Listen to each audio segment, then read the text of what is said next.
Okay, here's what I've got for you today, guys. We're back on the Honda.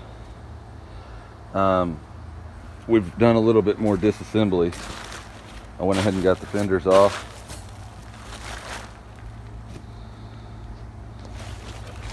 And front bumper, headlights, all this stuff is off the car.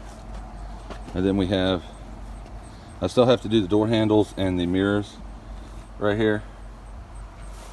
And then we have, of course, the stuff from the trunk. Now we did continue and sand that a little bit more, but it started raining, so it rained yesterday, so I haven't sanded that all done. But we still have to take the fuel cap off. I still have to get this channel right here out. But we've gotten all that stuff disassembled. And back over here to the engine. I'll ask you guys out there, y'all might know what we're gonna do. I'm thinking about doing on this engine right here a high compression NA build, just to increase the output a little bit. You can tell it's had 329,000 miles put on it, and you know, it still runs good, but I want to pep it up. We're going to pull this out, of course, clean all this engine bay area up.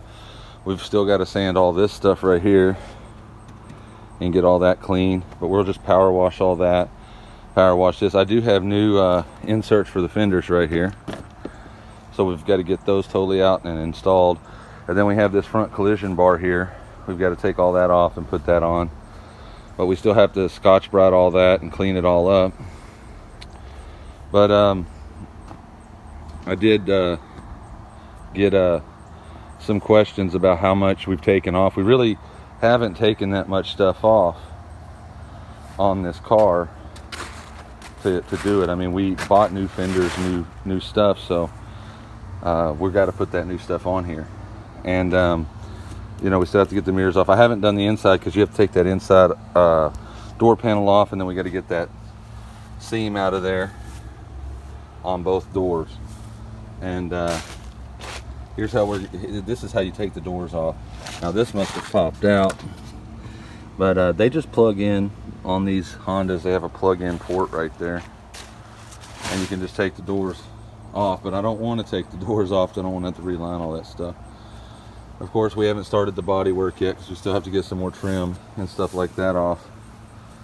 But down here you have these plastic pieces that go right there, that slide in and they lock, and I've got them right here. I'm going to do another video. I think I can clean these up and reuse them. I think they'll come out. I'll show you how to do that, how I clean plastic and try to make it look as good as it can. Now I'll talk about something else that you don't hear a lot about.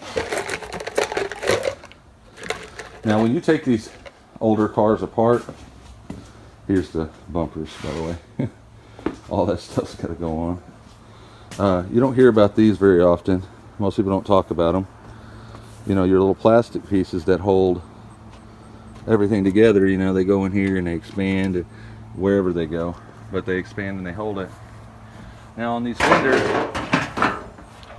you'll see all these little plastic parts in here, like that one and that one,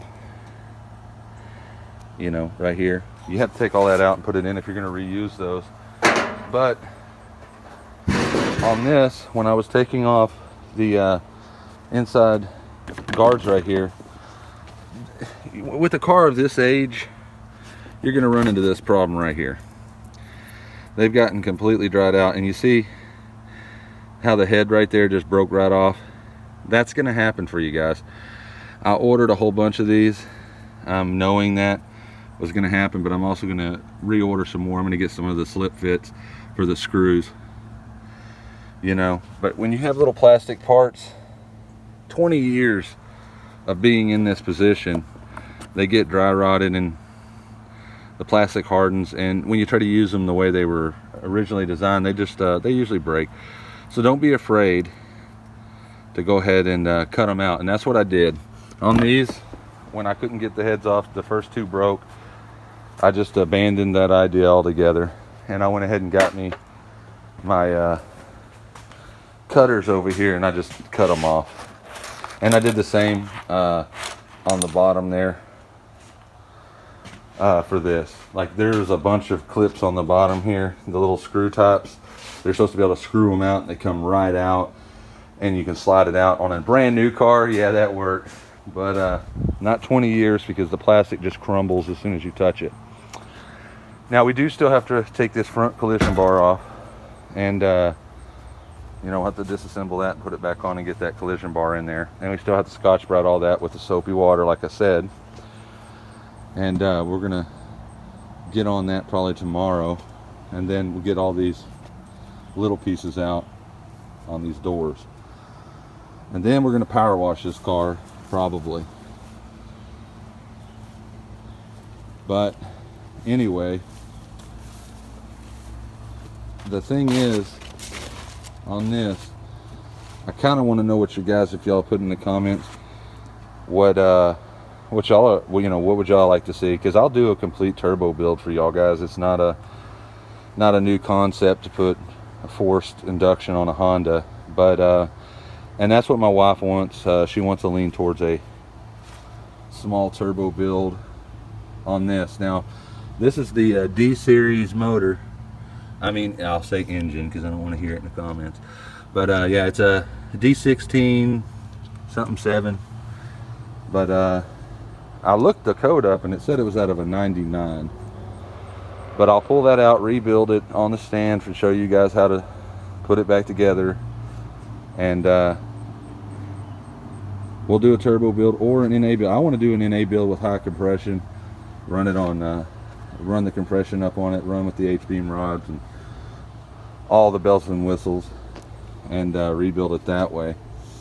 Go ahead and clean it all up, and we'll do some fancy stuff with the valve cover and the fuel rail and all that, and the intake. And then I'll get a set of headers for down in here, and you know, all the little stuff you can do to these cars. And then we're also going to do the suspension at some point. We'll go ahead and upgrade the suspension to an aftermarket performance suspension, you know, with new struts and springs and all that nonsense. But we still haven't got the wheels in. We're gonna go with the bigger wheel on this car. But yeah, y'all tell me what y'all think about in the high compression NA build, budget build, you know, cams, compression, header, intake, you know, just your basic updates, hi-fi ignition on it. We're also gonna upgrade the battery. But anyway, guys, that's pretty much all I've got for today. Y'all let me know. Please like and subscribe and hit the bell icon for notifications when I put new videos up. And thank you for watching, guys.